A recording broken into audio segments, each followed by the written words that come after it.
let them know your next move. Never let no one know. Hi everybody. Today, instead of giving a lesson from an aerial view, we'll be learning something new while riding to Bike Week 2026, Daytona Beach, Florida. Let's get into it. Today's law is conceal your intentions. I have violated this law plenty of times, and I know better, but sometimes it's hard to keep your mouth shut. Often when I violate this one, I get violated. But enough about me. Shout out to Swiss. A friend reached out to me recently for advice, and as you suspect, she violated this law. Now she serves as our cautionary tale. Swiss actually violated several laws to get herself into this challenging position, but for the purpose of brevity, we'll focus on today's law, which is the failure to conceal your intentions. Here's the rule. You have the right to remain silent. Anything you say can and will be used against you to make your plans and missions as difficult, if not impossible, to accomplish. If people don't know what you're doing, it will be harder for them to plan a strategic defense. Confuse your adversaries with distractions and feed them a steady diet of red herrings. By the time they figure out your plan, it'll be too late for them to stop it. Here is how Swiss violated the law. Swiss was kind and caring to her friends and family, and if she was presented with a sad story, she often bailed the people out if she could. These parasites fell on hard times and needed a place to stay. Swiss let them into her home. They contributed very little, if anything, and it wasn't long before Swiss could not afford to support everyone.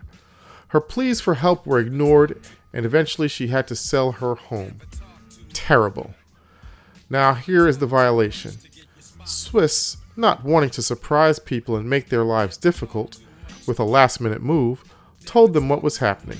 She explained that she had to sell the house and everyone needed to move. But while the house was on the market, she needed them to cooperate with the sale and make their sections of the home open for viewing by prospective buyers. With this information, the parasites decided to keep the place locked up and refuse admission to any prospective buyer. This led to the home going into foreclosure. The parasites will not pay, and they don't want to leave. Shame! Shame! All right, well, this is working out pretty bad. Now, here is an example of when observing the law worked out for me. I had a vehicle that needed some work. I didn't have time to do it myself, and I was mostly out of town. I paid for the parts and the down payment and went on about my business. Every time I came back into town to check on the job, I would call the shop. I would let them know I was coming in for a small window of time and I would like for the project to be completed. Twice I did this, and twice they brought my vehicle inside the shop for the time of my visit and said it wasn't ready. I had a friend that was checking on the shop for me when I was out of town, and he told me that my vehicle was never being worked on. They just leave it outside, and they do other work when I'm not around. I would call them up asking for a timetable for completion, and they said, next week. I told them I could not come back for a few weeks, but to complete it, and I will pay when it's done, and I'll pick it up in about a month. They agreed and told me it was almost done. My friend again checked everything out and said nothing was being done and it was still outside. I came into town unannounced. I called them and asked them what my final bill was. They said they would let me know by the end of the day. I saw my vehicle outside in the same condition of disrepair. Later on that day, when the shop was closed, I towed my vehicle to another shop. They called me the next business day, and I told them that I had taken the vehicle and I expected my money back for all the parts and work that wasn't done. They hung up and never answered my calls, and they never paid. But I had my vehicle fixed elsewhere, and I didn't waste any more money on them.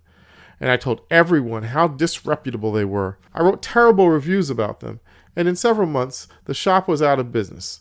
I'm sure I was not the only dissatisfied customer. Had I expressed my intentions, I'm sure my vehicle would be inaccessible and held hostage indefinitely. All right, people, we're on the set.